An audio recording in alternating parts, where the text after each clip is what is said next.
자리란 남이 주는 게 아니다. 내가 지키는 거지. 조용한 시골집, 홀로 계시는 아버지의 기대, 초가을 바람이 불어오는 시골집 마당, 마른 고추 자루를 뒤적이던 칠순의 아버지 박영호는 전화벨 소리에 허리를 펴고 방 안으로 들어갔습니다. 낡은 수화기를 들자 반가운 목소리가 들려왔습니다. 아버지, 다음 달에 손주 돌잔치 합니다. 호텔에서 해요. 아들의 목소리였습니다. 순간 영호의 얼굴에는 웃음꽃이 피었습니다. 그래, 우리 손주가 벌써 1살이구나. 내가 뭘 준비해 가면 되겠노? 하지만 돌아온 대답은 그 웃음을 멈추게 했습니다. 아버지, 사실은 자리가 다 찼습니다. 호텔이라 인원이 제한돼서요. 아버지는 그냥 마음만 보내주시면 됩니다. 그 말은 짧았지만 가슴속을 찌르는 비수 같았습니다. 전화를 끊고 마당으로 나온 그는 한참 동안 말이 없었습니다. 바람에 흔들리는 고추줄기 사이로 그는 중얼거렸습니다. 자리라, 자리 없는 아비가 어디 있노? 며칠 뒤 며느리 윤서현에게서도 전화가 왔습니다. 아버님, 이해해 주세요. 호텔 컨셉상 시골 분위기는 좀 맞지 않아요. 손님들이 다 세련된 분들이라서요. 그 목소리는 매끄럽고 예의 바른 듯 했지만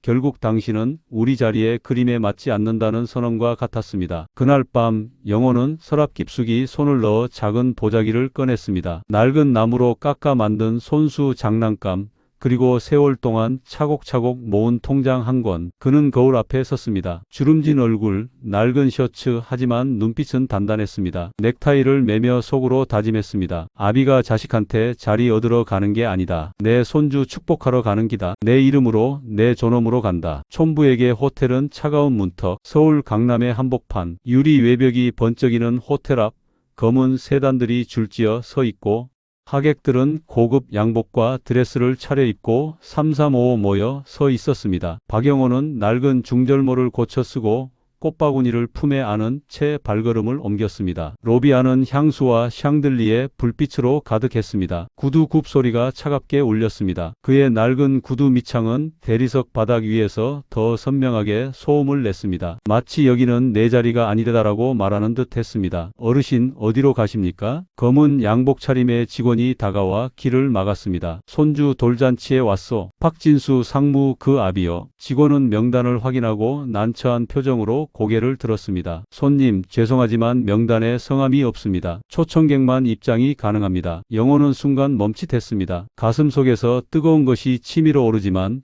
그는 꾹 눌러 담으며 말했습니다. 내가 그의 아비인데도 명단에 없단 말이가. 직원은 단호했습니다. 규정상 어쩔 수 없습니다. 로비에서 잠시 기다려 주시겠습니까? 영호는 꽃바구니를 꼭 끌어안은 채 로비 구석 소파에 앉았습니다. 그 앞 대형 스크린에는 손주의 영상이 상영되고 있었습니다. 아기의 웃음소리가 터져 나오자 그는 무심코 미소 지었습니다. 하지만 옆자리에 있던 부인이 곱지 않은 시선으로 그를 훑더니 코끝을 찡그리며 자리를 옮겼습니다. 낡은 양복, 흙 묻은 구두, 시골 냄새. 이곳의 컨셉과는 맞지 않는 존재. 영호는 고개를 숙였지만 속으로 중얼거렸습니다. 자리라, 결국은 체면이구나. 그때 연회장 문틈 사이로 사람들의 환호와 박수 소리가 터져 나왔습니다. 역시 대기업 상무님답다. 며느리 원장님도 대단해. 외부인들이 흘리는 말소리가 그의 귀에 꽂혔습니다. 그리고 그 순간 연회장 안에서 손주의 울음소리가 울려 퍼졌습니다. 낯선 음악과 번쩍이는 불빛에 놀란 듯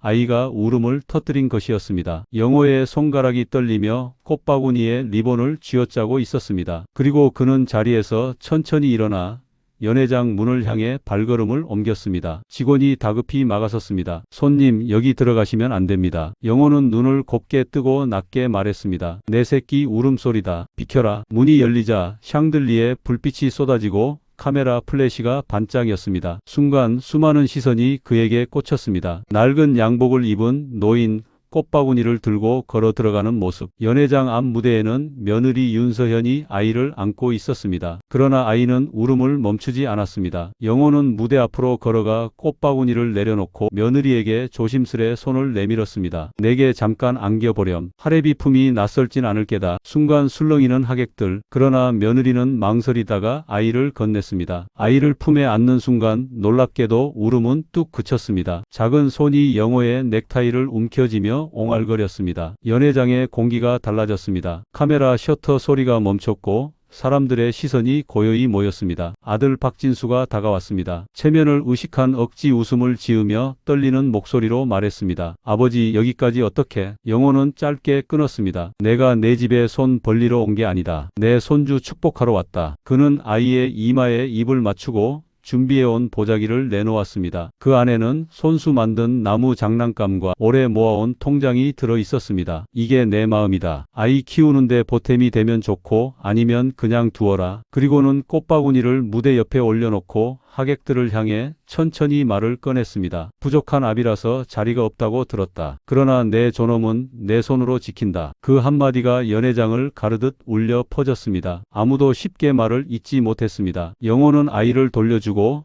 등을 곧게 세운 채 천천히 걸어 나갔습니다. 호텔 유리문을 나서는 순간 가을 바람이 얼굴을 스쳤습니다. 그는 하늘을 올려다보며 중얼거렸습니다. 자리란 남이 주는 게 아니다. 내가 지키는 거지.